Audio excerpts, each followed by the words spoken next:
Պարլամենտական ընդդիմության միակ նպատակը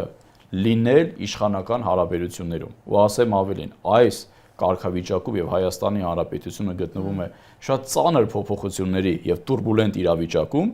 պարլամենտական ընդդիմության համար սա ամենակատարյալ վիճակն է։ Իրենք իշխանական հարաբերություններում կան, ունեն ինստիտուցիոնալ հարթակ, պարլամենտում ներկայացված են, անընդհատ քննադատում են այլընտրանք չառաջարկելով, միևնույն ժամանակ քաղաքական պատասխանատվություն չեն կրում։ Սրանից ավելի լավ կարգավիճակ որևիցե մեկի համար իրենց պարագայում հնարավոր է պատկերացնել։ Բնականաբար ոչ։ Բայց պարլամենտական ընդդիմության այս ամբողջ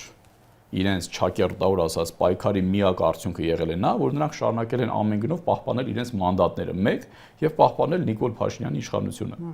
Ես բազմիցս ասել եմ, ներքաղաքական հարթությունում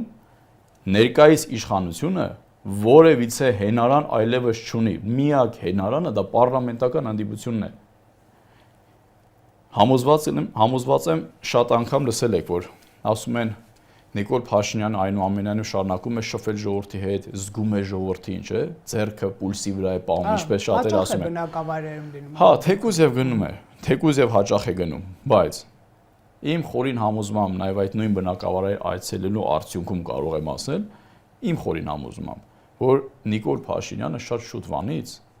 կորցրել է այդ ազդակը։ Նիկոլ Փաշինյանը այլևս կարիք չունի զգալու ժողովրդի զարկը։ Իրեն ճանաչել ընդդիմությանը եւ զգալ ընդդիմության զարկը իրեն ամբողջությամբ բավարար է։